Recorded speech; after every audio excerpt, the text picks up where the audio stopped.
네, 더불어민주당 비례대표 이동주입니다. 오늘감 첫날입니다. 코로나19 장기화에 따른 민생경제, 중소기업이나 소상공인 자영업자들이 굉장히 힘든 상황입니다. 민생을 돌보고 민생의 어려움을 살펴보는 정책 국감이 돼야 되지 않을까 생각합니다. 그럼에도 불구하고 야당에서 이렇게 정치적 쟁점을 들고 우리 상이와 무관한 이런 내용으로 피켓 시위를 하고 있는 것에 대해서 개인적으로 유감이다 생각을 하고요. 끝까지 민생 국감을 위해서 여야가 국회에서 국민들한테 노력하는 모습을 보여줬으면 좋겠다 말씀을 드리면서 우리 장관님께 질문을 드리도록 하겠습니다. 일단 질문이라기보다 제가 설명을 좀 드리겠습니다. 최근에 코로나가 장기화되면서 유통산업에는 많은 변화가 있었습니다. 설명을 드리자면 주목받는 유통 트렌드로 해서 풀필먼트와 퀵커머스라고 하는 이런 트렌드가 생겨났습니다. 알고 계시죠? 예, 잘 알고 있습니다. 풀필먼트, 퀵커머스 결론적으로 말해서는 비대면 산업이 코로나19 이후에 성장하면서 이른바 이제 이커머스라든가 온라인 전자상거래 업체들, 대기업들이 뛰어들면서 소비자들이 원하는 제품을 빠르게 배송을 하는, 그래서 소비자들의 요구에 맞춰서 배송 시간이 엄청 빨라진 이러한 이제 단축 전쟁, 유통 전쟁이 배송 시간 단축과 관련된 이런 모습들이 벌어지고 있다고 봅니다. 풀필먼트가 바로 이러한 시간 단축 배송의 핵심적인 시스템이 되고 있습니다. 최근에는 과거에는 2, 3일 정도 걸리던 것이 하루로 단축이 되더니만 최근에는 그것도 모자라서 10분, 20분, 30분 이내에 배송을 하는 이런 서비스로 발전하고 있는데 장관님 퀵커머스의 대표적인 사례를 알고 계십니까? 예, 제가 특정 기업 이름을 하는 것 적절치 네, 않습니다. 제가 그러면 알고 있습니다. 화면을 좀 예. 보여드리겠습니다. 화면 한번 띄워주시죠. 보면 우리가 익히 알고 있는 배달의 민족, 이 비마트라고 하는 퀵커머스 업체를 런칭을 했고요. 이미 상당히 오래됐습니다. 요기요도 했고요. 쿠팡이츠도 하고 있고요. 이러한 이커머스 업체들 말고도 전통적인 예스나 롯데라든가 홈플러스라든가 CJ 올리브영, 이마트, 현대백화점 같은 이런 대표적인 대기업 유통업체들까지도 퀵커머스 시장에 뛰어들고 있습니다. 향후에는 600조 원까지 시장이 확대될 것으로 전망이 되고 있습니다. 장관님, 저는 이러한 퀵커머스 시장의 과열 경쟁을 보면서 두 가지 점을 우려를 하고 있습니다. 하나는 과거의 대형 유통업체들이 대형마트 SSM을 우후죽순 출점할 때와 상황이 겹쳐 보인다는 점입니다. 다시 한번 화면을 봐주시죠. 과거에 15년 전에 도심 외곽에 대형마트가 진출을 했다가 도심 내 인근 근린상권 지역까지 대형마트가 들어왔다가 체급을 줄여서 규모를 줄여서 SSM 형태로 해서 동네 슈퍼만한 크기로 골목 상권을 침투를 했습니다. 마찬가지로 이커머스 시장 역시 배송 시간을 단축하기 위해서 골목으로 들어오고 있습니다.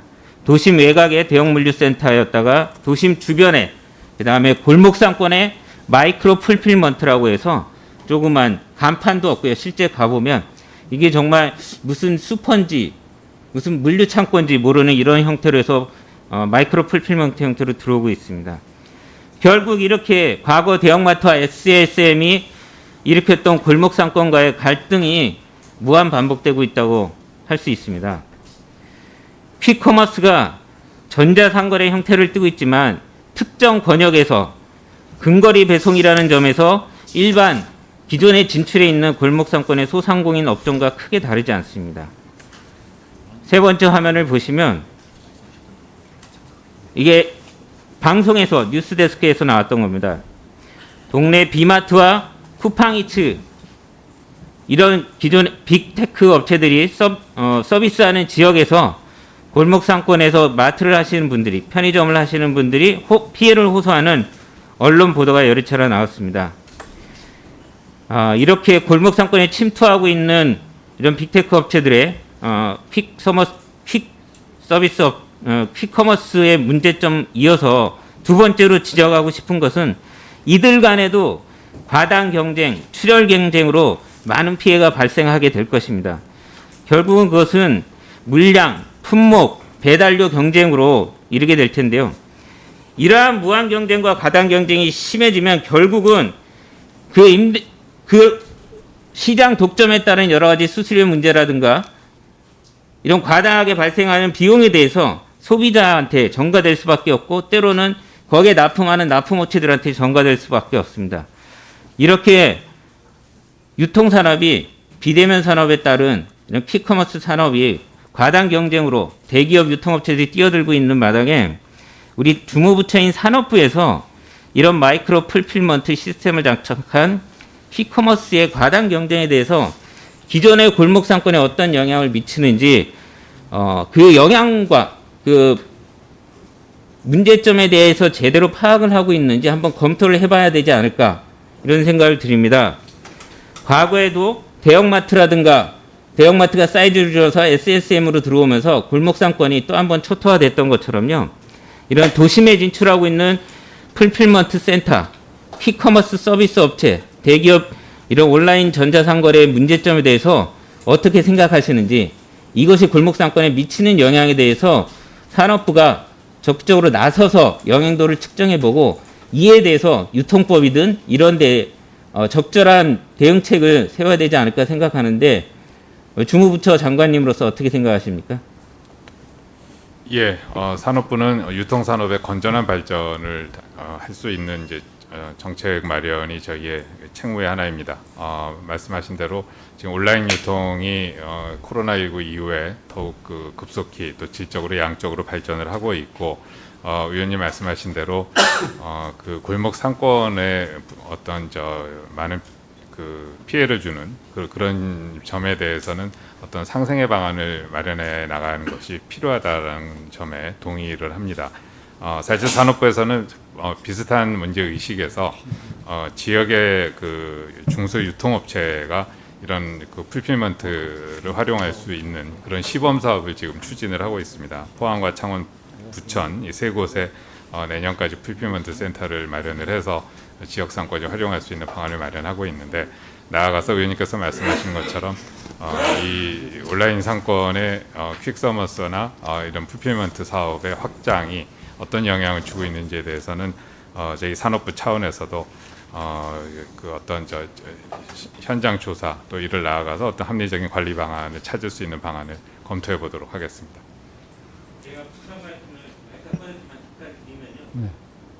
산업부가 시범 사업을 하고 있는 세 곳의 풀필먼트 지원 시스템 저도 가봤습니다. 다는 가보진 못했지만 저는 그 시범 사업에서 쿠팡이나 이렇게 대민이 그다음에 이런 다양한 대기업 유통업체들이 진출하고 있는 이 양상에 과연 소상공인들이 대응할 수 있을까 굉장히 의문스럽습니다. 우선 저는 상생 방안을 알아보시고 이렇게 하기 전에 대규모 유통업체들을 포함해서 이런 퀵커머스가 미치는 영향에 대해서 정확하게 좀 파악을 했으면 좋겠고요. 그걸 근거로 해갖고 종합감사전까지 그거에 대한 계획을 좀 말씀해 주시고 그걸 근거로 해서 세계 시범사업을 포함해서 중소상인들한테 풀필먼트 지원을 어떻게 할 건지 다시 적극적으로 검토해 주셨습니다. 예, 세계 시범 사업이 저희가 전부다라는 말씀은 아니고요. 그러한 관심을 산업부 차원에서 기울이고 있다라는 말씀을 드린 것이고 의원님 말씀하신 대로 종합적인 저희 대안에 대해서 마련하는 계획을 보고드리도록 하겠습니다.